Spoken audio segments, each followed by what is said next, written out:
Hello Calculus 3 class. My career field of interest is mechanical engineering.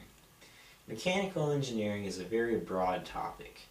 It is defined as the design of anything that has motion. Some of the products that mechanical engineers design are cars, school buses, trains, trucks, air conditioners, hydraulic pumps, mechanical machines used in paper mill factories, all sorts of different types of products mechanical engineers can design. Mechanical engineering is a very essential to many of the products that we use in our everyday life. And therefore, mechanical engineers are employed all over the world.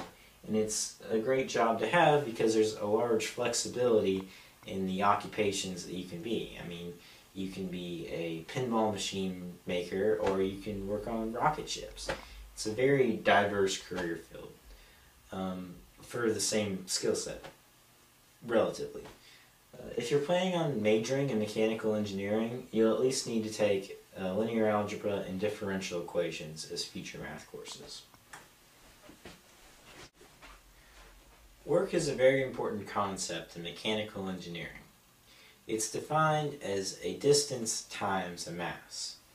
Examples of unit of work might be foot-pounds or kilogram-meters. Work is important in mechanical engineering because it allows the engineer to know how much energy is going to be required to perform a certain task. If a mechanical engineer is designing a dump truck, and the dump truck has to have a bed that's 25 feet long, 7 feet wide, and 10 feet deep, the mechanical engineer needs to know how much energy it's going to take to move the truck and a bed full of dirt so far along a road. The mechanical engineer needs to know this so that he can design the suspension and the engine that he's going to put inside the truck. An example mechanical engineering problem involving work is this. You may be asked to design a pool filtration system for an Olympic-sized swimming pool. In order to do this, you would need to know how much work is going to be required by your filtration system and your pool pump. You know that the length of the pool is 50 meters, that the width is 25 meters, and that the depth is 3 meters. You also know that water has a mass of about 1,000 kilograms per meter cubed.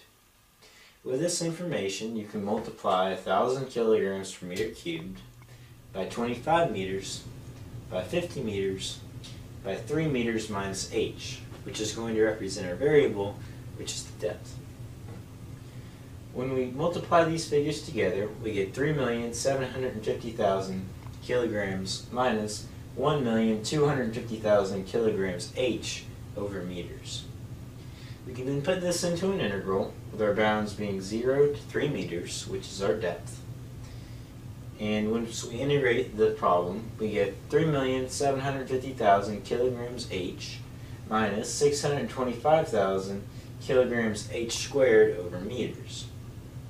When we plug in our bounds, 0 to 3, we get 11,250,000 meter kilograms minus 5,625,000 meter kilograms. And our answer comes out to be 5,625,000 meter kilograms. Now, in order for proper filtration and sanitation, our pool filtration system needs to be able to turn the water in the pool over at least 3 times a day. So we're going to multiply 3 by our answer, which was 5,625,000, and we get 16,875 times 10 to the third meter kilograms. This is our unit of work that's going to be required of our pool pump and our pool filtration system. With this information, we can now start to design other parts of the filtration system. When we design the filtering system, we want it to be as realistic as possible. That way, when we put all the components together in real life, the project works out. If there's a failure, or if the products used aren't able to withstand the vacuum of the pool pump, for instance, then the investor will lose a great deal of money, and as a mechanical engineer, you may no longer have a job. So knowing calculus and how to find out the amount of work required is very important in mechanical engineering. And it's a skill that we now all know. So thank you for your time.